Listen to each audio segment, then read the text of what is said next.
Амар байна уу? Хүчрэг Монгол хөтөлбөрийн бараа байна. Өнөөдөр хамтдаа Монгол улсын 2 дахь ерөнхий сайд Агдам буугийн амар агсны тухай ярилцах болно. Бичлэгээ дуустал хамт байгаарай. Бүгд найрамдах Монгол ард улс тусгаар тогтнолсон улс юм бол намайг яагаад зөвлөлтийн шүүхэр шүүж байгаа юм? Би Монголын ард түмэнд хайртай. Оросын ард түмэнд элэгтэй. Би Монгол улстай хил залгаа улсуудаас болгоомжилдог. Би Оросын ард түмнийг хүндэтгдэг. Харин тэднийг мунгахруулж, дарлаж буй улаан коммунистуудад дурггүй.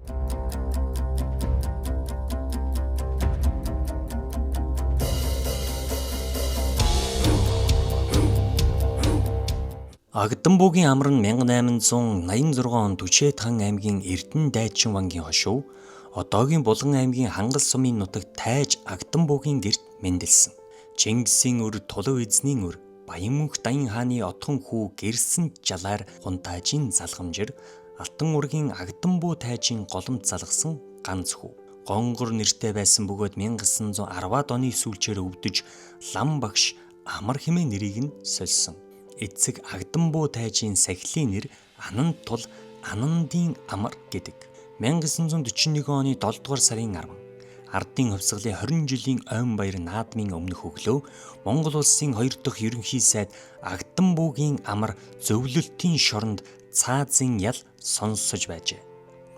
Монголын төр чин үнэнчээр зүтгэснийхээ төлөө тэр 1939 онд 53хан наснда хэлмэгдэж түүнээс 3 жилийн дараа 1941 оны 7 дугаар сарын 27-нд Эх нутаг Элгэн садандаа дахин хизээч ирээгүй нартаас бодсон гашуун түүхтэй. Эх орон эрх чөлөө тусгаар тогтнолоо авч үлдэхийн тулд ингэхрий хайртай ихнэр ингэртээ эрхлүүлж өсгсөн ганц хүүгээ үлдээгээд эрүүний ясаа хонхойтол эрүүдэн шүүгдсэн ч амьдралынхаа сүүлчийнхээ өдөр хоногуудыг эх орныхон төлөө зүтгэж өнгөрүүлсэн эгэлгүй баатар байсан. 1939 оны 3 дугаар сарын 7-ны өдөр бүгд найрамдах Монгол ард улсын баг хурлын шийдвэрээр амрыг бүгд найрамдах Монгол ард улсын ерөнхий сайдын албан тушаалаас зайлуулж тэр өдөрт нь баримжилжээ.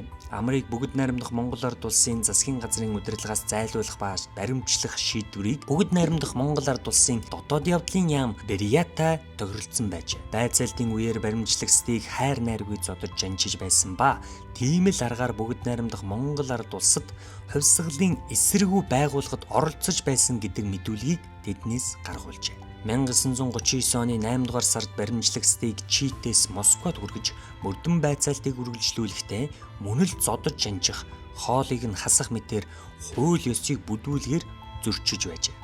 Мөрдөж байгаа хүмүүсийг байлцуулахгүйгээр байцаалтын протокол үйлдэж дараа нь хариуцлах замаар уг протоколдоо гарын үсэг зурах албадах явдал олонтой байжээ. Шүүх хурал дээр хэлсэн үгсээс Монголын нутагт хувьсгалын эсрэг ямар ч бүлэглэл эсэргүү дайсан гэж байхгүй.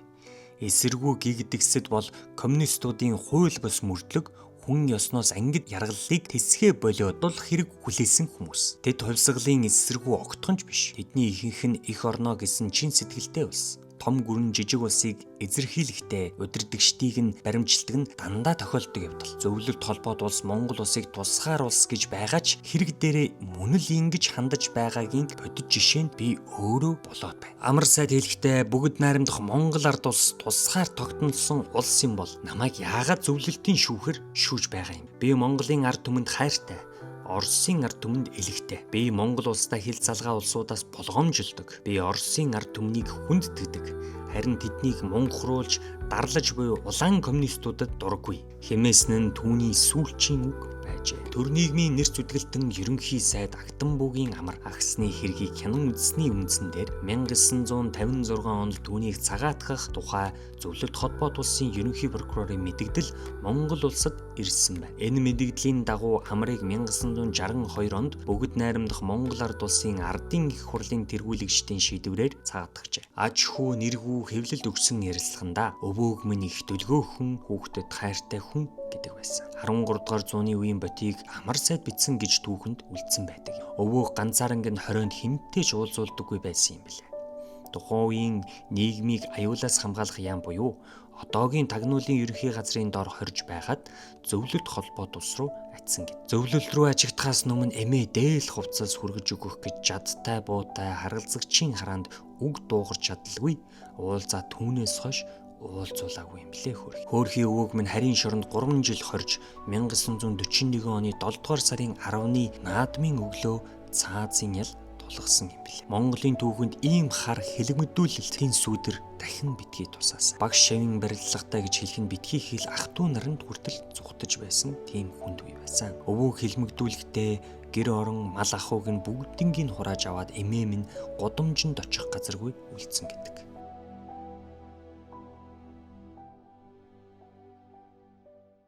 Бичлэгээ дуустал хамт байгаа та бүхэнд маш их баярлалаа. Хэрвээ та биднийг дэмжихийг хүсвэл Хүчирхэг Монгол хөтөлбөрийн энэхүү сувгийг subscribe хийж биднийг дэмжээрэй. Тэгмүн дээрээс нь та өөрийн сэтгэлдээ комент хэсэгт заавал үлдээгээрэй. Таны эх орноо гэсэн халуун сэтгэл Монгол орны хөгжилд маш чухал үнэтэй хувь нэмэр оруулах юм шүү гэдгийг та үргэлж санаж яваарай. Эх орноо гэсэн халуун сэтгэлдээ ирчүүд, эмэгтэйчүүд байсан цагт л улс орн маань хүчирхэг болж хөгжин шүү. Тэгээд дараагийн бичлэг хүртэл түр баяртай, урамтай байгаарай, зоригтой байгаарай.